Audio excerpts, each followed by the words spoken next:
ज्योत्सना जी और उनके पति जीवन की सारी जिम्मेदारियां पूरी कर चुके थे।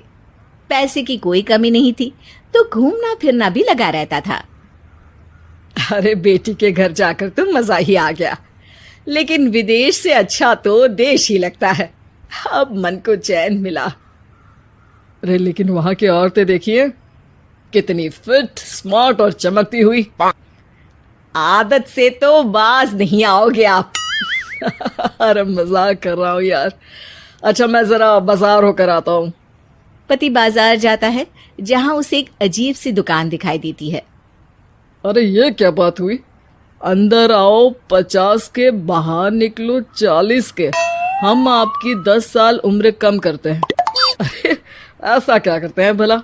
जरा अंदर जाकर ही देख लेता हूँ। अंदर एक सुंदर सी लड़की खड़ी होती है। सुंदरी जी, ये क्या दुकान है? जरा जादू हम पर भी तो चला दीजिए। यस सर, आपको हमारी एग्जीक्यूटिव एक डेमो के लिए अंदर ले जाएगी। आप अंदर जाएंगी तो आप खुद ब खुद समझ जाएंगी। पति अंदर जाता है, जहां सेल्स गर्ल मिलकर पति को नकली बाल, नकली दांत, रंग बिरंगी कपड़े के साथ रंगीन चश्मा लगा देती है। देखिए, अब खुद को शीशे पे देखिए और बताइए सर। हाय दयो, ऐसे तो मैं किसी हीरो से कम नहीं लग रहा। दे दो, सारा सामान पैक कर दो। पति खुशी खुशी वहां से निकल जाता है। घर आकर वो सारा सामान छुपा देता है। फिर अगली शाम, सुनो मैं वॉक पर जा रहा हूँ। इस वक्त? अरे नाती पोतों को वीडियो कॉल करके बात तो कर लो। अब हाँ, आकर करता हूँ ना, पक्का पक्का।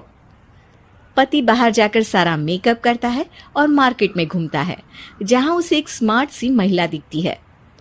क्या आपको मुझसे कोई काम है? नहीं नहीं, आप तो बहुत हैंडसम हैं। थैंक्स। वैसे आप भी कम नहीं है। वैसे क्या उम्र होगी आपकी?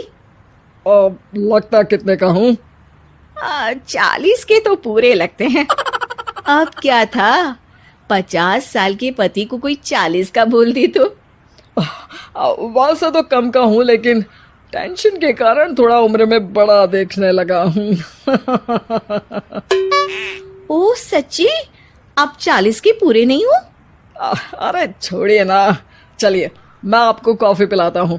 यहाँ की कॉफी काफी शानदार होती है।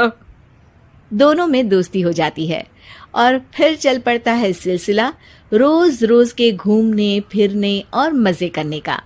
अब सारा दिन पतिदेव फोन पर।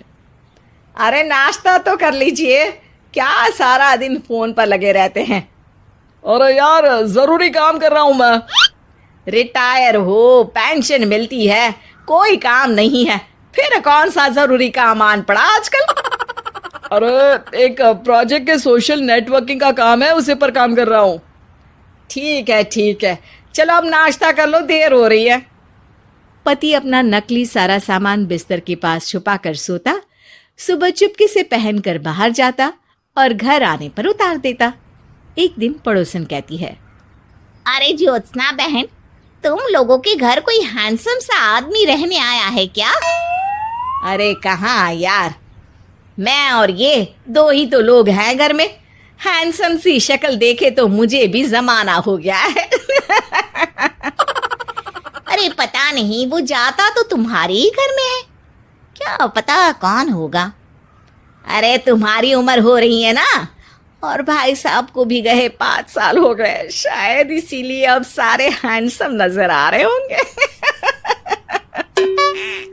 पड़ोसन भी ज्योत्सना की बात पर मुस्कुराकर वहां से चली जाती है। एक दिन, अरे सुनो जी, बहू बेटा और पोता आ रहे हैं, कुछ दिनों के लिए वो हमारे साथ ही रहेंगे। अरे शिट यार, ये क्या है? बेटे ने तो कर ली शादी, अब क्या करने आ रहा है यहाँ पर? अरे कैसी बात कर रहे हो जी, इस उम्र में तो माता पिता तरसते हैं कि बच्चे आकर साथ रहे, लेकिन आप है कि। अरे ठीक है ना, लेकिन अब देखो सभी व्यस्त है अपनी जिंदगी में, ये लोग आएंगे रहेंगे, कितनी डिस्टर्ब हो जाएगी लाइफ। कैसी बात कर रहे हो? अरे जैसे बहुत हैपनिंग है ना तुम्हारी लाइफ, तो जो बच्चों के आने से डिस्टर्ब हो जाएगी। अरे दिन काटने मुश्किल होते हैं, बच्चे आ जाएंगे तो थोड़ा दिन रात पता तो चलेगा। ओफो, ठीक है, लेकिन बोल देना कि ना कोई मेरे कमरे में आए, ना मेरी लाइफ पे दखल दे कि मैं कहाँ जा रहा हूँ, क्या कर रहा हूँ, समझी? खैर, वो दिन भी आ जाता है जब बहू, बेटा और पोता उन लोगों के घर आते हैं। एक दिन, माँ जी, आज मेड नहीं आई है तो मैं आप लोगों के कमरे में झाड़ू लगा देती हूँ। अरे नहीं बहू, वो तेरे पापा को ना पसंद नहीं है कि कोई उनके कमरे में जाए। तू छोड़ ना, मैं खुद ही लगा दूंगी। सास को समझ में नहीं आता कि आखिर उसके पति ने किसी को कमरे में जाने से मना क्यों कर रखा है। खैर, वो साफ सफाई करके बाहर निकल आती है, लेकिन कहते हैं ना, बच्चा तो अबोध होता है, उसे किसी बात का क्या पता। वो खेलते खेलते दादा के बिस्तर तक पहुंच जाता है और बाहर ले आता है दादा का वो सारा सामान जो वो लगाकर घूमते थे।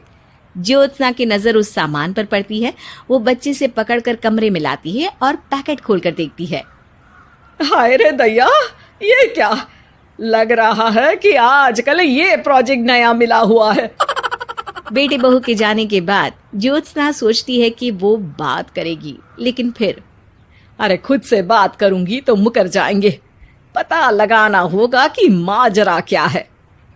कुछ दिनों बाद, अरे यार, ये बच्चे लोगों के आने से लाइफ ना बड़ी डिस्टर्ब सी रही।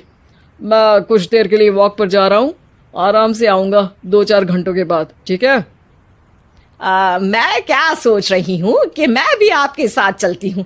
अरे थोड़ा रिलैक्स मैं भी तो हो जाऊं। हाँ, पड़ोस वाली बुढ़िया के साथ नीचे पार्क में जाकर वॉक करके आ जाओ। अच्छा जी, तुम कार से लॉन्ग ड्राइव के मजे लो और मैं पड़ोस की बुढ़िया के साथ। पति नहीं मानता और अपना पैकेट और कार लेकर निकल जाता है। रास्ते से वो उस महिला मित्र को फोन करता है।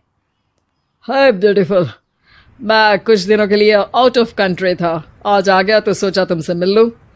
हाँ, क्यों नहीं, क्लब में आ जाओ। पति क्लब में पहुंचता है, सारा नकली सामान चिपका भी लेता है, लेकिन उसे पता नहीं होता कि ज्योत्सना ने सबका गोंद निकाल दिया है। ओ बेबी, मैंने आपको बहुत मिस किया। मैंने भी। लेकिन वो जैसे ही हंसता है, उसके नकली बाल गिरकर हाथ में आ जाते हैं, जिससे उसका सर गंजा दिखता है। ओ ये क्या? तभी उसका दांत भी हाथ में आ जाता है और ज्योत्सना के पति का सारा बुढ़ापा उसकी दोस्त के सामने आ जाता है। हे भगवान, अंकल जी कौन है आप? क्या ऐसी बात कर रही हो अंकल? मैं तो तुम्हारा दोस्त हूँ। अरे पर हो तो अंकल ही ना। नकली दांत, नकली बाल और क्या क्या नकली है। पति को गुस्सा आ जाता है। वो महिला के बाल पकड़कर खींचता है, जिसके बाद उसका बाल भी उसके हाथ में आ जाता है और महिला के सारे पके बाल सामने आ जाते हैं। ओह, तो तुम भी उसी दुकान से हो? जाओ 50 की निकलो 40 के। हाँ, बढ़िया आई मुझे अंकल कहने वाली। लेकिन ये समझ में नहीं आ रहा कि मेरे बाल और दांत बाहर कैसे आ गए। तभी वहां ज्योत्सना आ जाती है। जी, मेरी वजह से। चलिए इन आंटी जी को नमस्ते कहिए, फिर घर चलते हैं और वहां मैं बनाऊंगी आपको 40 का।